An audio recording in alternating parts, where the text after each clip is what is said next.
I honestly didn't think I had a problem.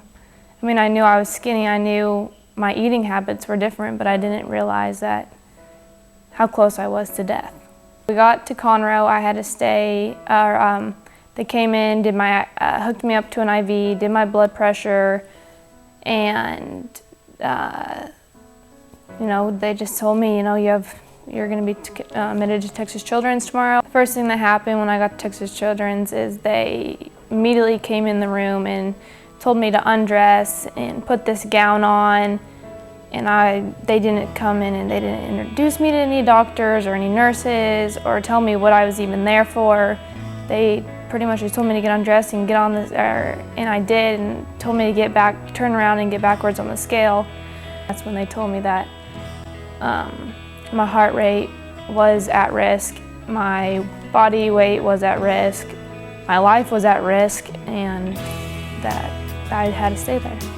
I mean, those are moments I'll never forget, when they then told me I was there for, anorexia. And then they then told us that if my mom did try to take me from the hospital home, that they would have to be called, or CPS would be called, since I was so underweight and that my health was at risk.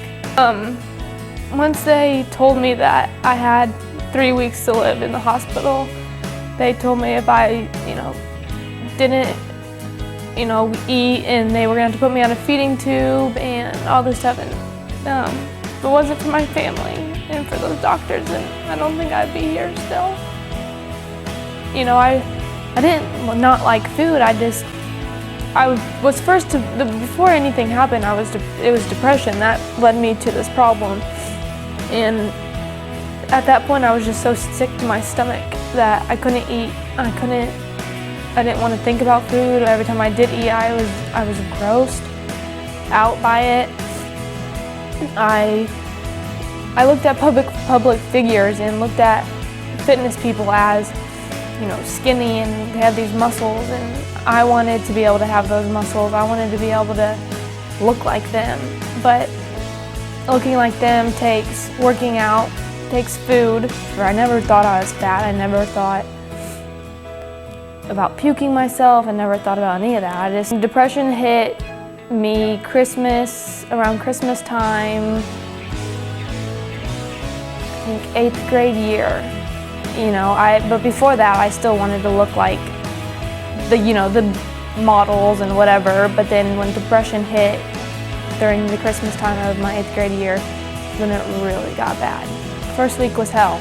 First week I had to get up at 5 o'clock every morning. They had to take my heart rate laying down, and then I had to stand up, and they had to take my blood pressure and my heart rate, and then I had to get undressed, get on the scale, go back to bed, 8 o'clock, wake up.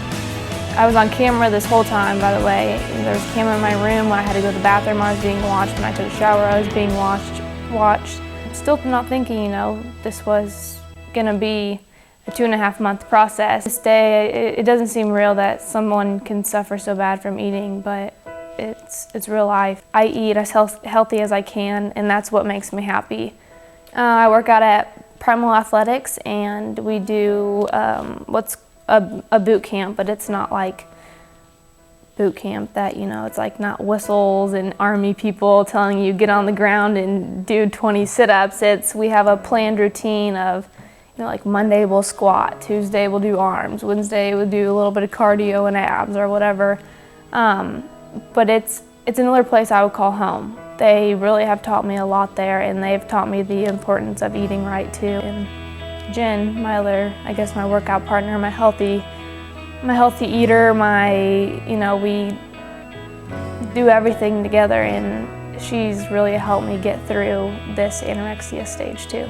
I hope to be like, the guys at the gym and the girls that are just like out there and, always happy and supporting the people that are lifting weights and educating them just like they educated me. I want to be in sports nutrition.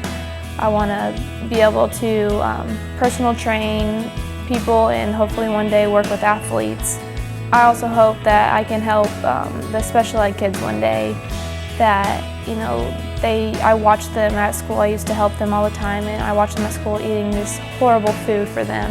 And hopefully one day I can not even just to volunteer and bring them healthy snacks and show them like workouts that are fun and just lighten their day, like working out enlightens mine, you know. And I'm just happy that I am where I am today, and God and family have really changed my life, and I hope that I can, you know, inspire people one day. And I am a survivor of anorexia, and I'm proud to say it.